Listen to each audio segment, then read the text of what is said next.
Welcome back. Today we're shadowing Nikki at the dog park to see how she works with Myers and potentially get him into the dog park. Now when we first get there, Myers is going to be really amped up due to the car ride. So the first thing we want to do is let him decompress. Let him sniff around outside the fence of the dog park and let him just be a dog for a minute and relax. Once we can get him to a more relaxed state, then we can actually start working with him.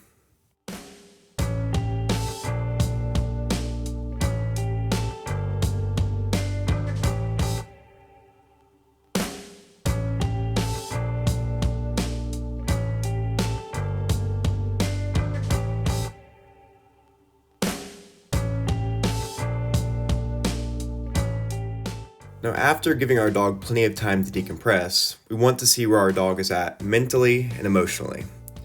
If our dog is already freaking out, whining, and having a fit at this distance, we don't necessarily want to decrease our distance yet. We want to give our dog plenty of time at this distance and help them be successful before we decrease that distance and get closer to the dog park. So right now, all we're really doing is seeing where Myers is at, and seeing if he can disengage on his own.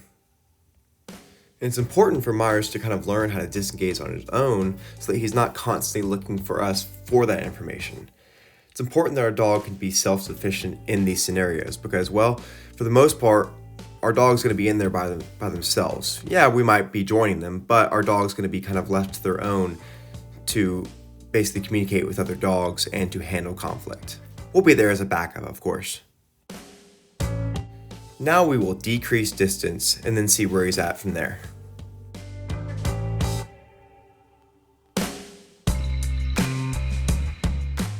Now that we've decreased distance, Myers can see a lot more dogs in the dog park. Granted, it's not the busiest today, but this is still a good experience for Myers. At this distance, we want to see if Myers can disengage and stay disengaged. He's kind of teetering back and forth between disengaging and then going right back. And we want to give him a chance to see if he can disengage on his own and kind of stay that way. Look for us for more guidance if he needs it. We want him to learn if he's not comfortable, he can come to us and ask for that guidance on his own if he needs to. And we'll help him out.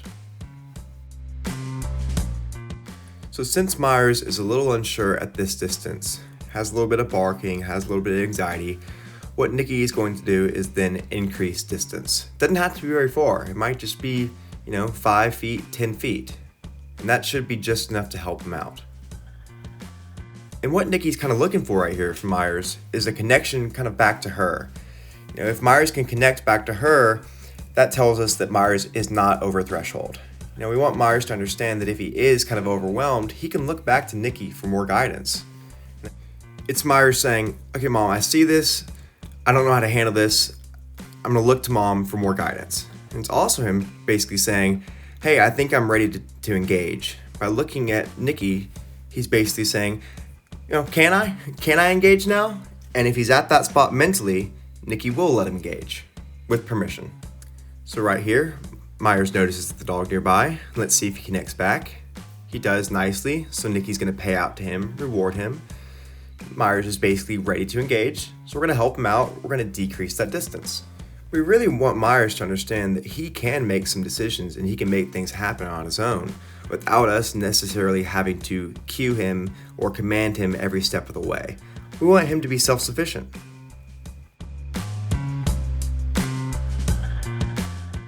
Now we kind of do the same thing at this distance.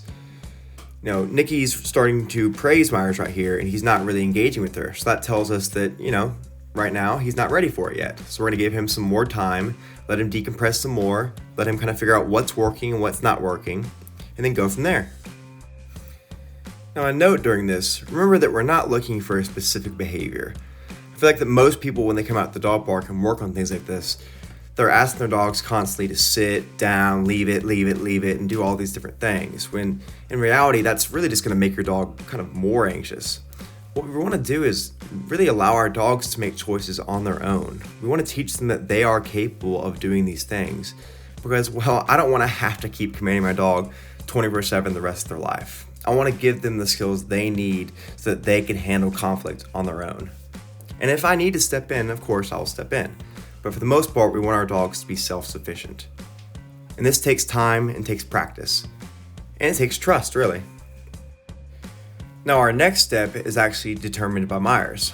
If he won't engage with Nikki or won't, respond to her or respond to the good boys, then we're going to sit right there or maybe even increase distance. If Myers can be responsive and re-engage with Nikki, then we'll take that cue from Myers and actually decrease distance and get closer to the dog park. Remember that part of what we're teaching here is that when Myers sees something that he's not sure of or isn't quite sure how to handle it, he can look to Nikki for more of that information. That's really what we're looking for here. We want to create an automatic response so that Myers learns to pretty much default look back at Nikki. And looky there, that is exactly what Myers does. He's actually pretty patient too, because Nikki and I got lost in talking, and Myers is sitting there waiting for Nikki to give more information. Mama, can I go up to the fence now? And we're actually going to reward that and let him go up there.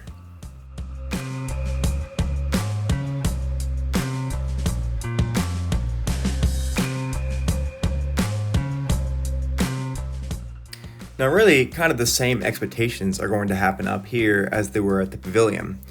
We're going to see if, where Myers is at, if he can re-engage with us and stay engaged with us. And, if not, we might go back to the pavilion and help him learn from there.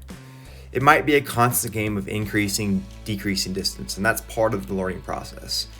It's like we always say at Dog Speak, you can't learn without making choices. Making choices is part of that learning. Now right there, I think most people would have interrupted that barking, but we feel actually that would be a mistake. If we interrupt that barking right there, one, we don't give Myers a chance to actually overcome it and get to greet the dog, and two, it's important that we wait because we actually want Myers to adjust himself. It's okay if he messes up, we just want him to learn how to adjust himself after he's messed up. Everyone messes up. We want him to learn from this. Now, another good point that Nikki makes right here that I actually am guilty of myself is calling your dog away from another dog too quickly. Well, your dog's never going to listen to you if every single time they get to meet a dog, we call them away immediately. We actually want our dog to try to disengage by themselves. So Nikki's giving him plenty of time to meet this German Shepherd at the fence.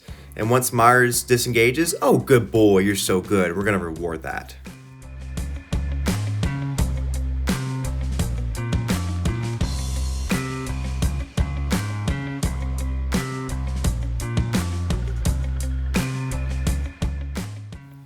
And you can see here another dog approach that Myers is really into. Myers really likes this dog.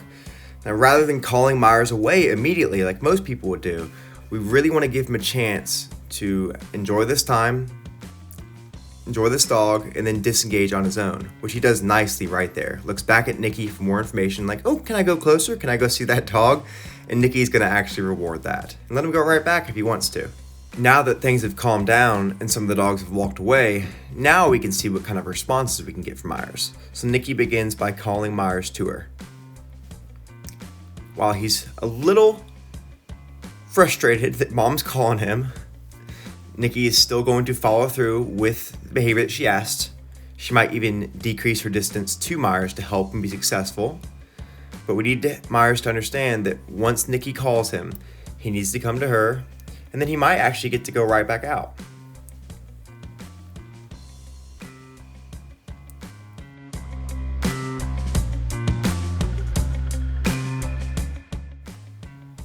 Now, even though he wanted to put the brakes on and didn't want to come to Mom, he eventually did. And now we're going to reward that by letting him go right back out and say hi to that dog.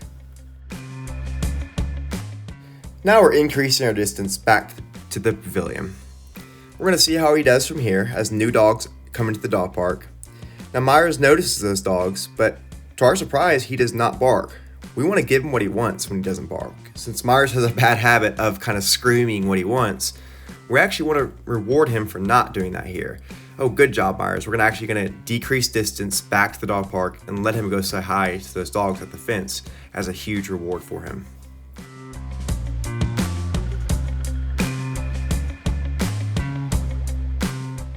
Now, I know we get on to you guys about praising a lot, and one thing I want you to see right here is actually how much Nikki praises Myers as these dogs approach the dog park. Good boy.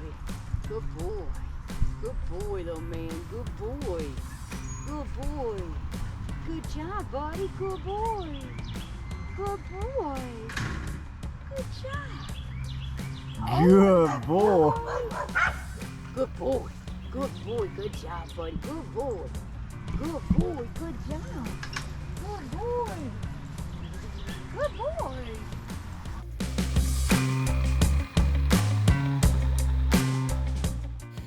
Myers ended up doing a lot better than we thought this afternoon.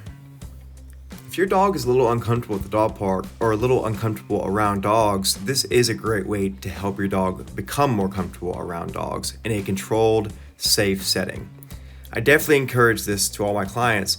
If you're not really sure about bringing your dog into the dog park, I recommend that you work them outside the fence, get some good self-control outside the fence and good verbal control, and then if you feel comfortable, work your way into the dog park like we're about to do.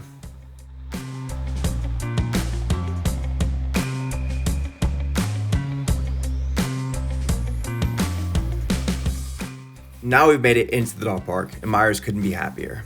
And since there aren't a lot of dogs around, and we actually need to go get Myers some water, we're going to use this opportunity to work on some off-leash control with Myers. I encourage all of you to use your off-leash cues as much as you can when your dog is off-leash, and you know your dog's going to be following you anyway. Use those words as much as possible so that your dog can start to listen to those off-leash, on-leash, anywhere they are. It doesn't matter where you are when you do this as long as you can be consistent with these words. And with that, we'll leave it there. I hope we can encourage you guys to take your dogs to the dog park and work with them to get some good self-control around distractions. We want to encourage you guys to really get some good focus with your dog and teach them to be self-sufficient. Now, stay tuned for our next video when we take Myers probably to Lowe's and we work with him in a distracted, enclosed environment. Until next time.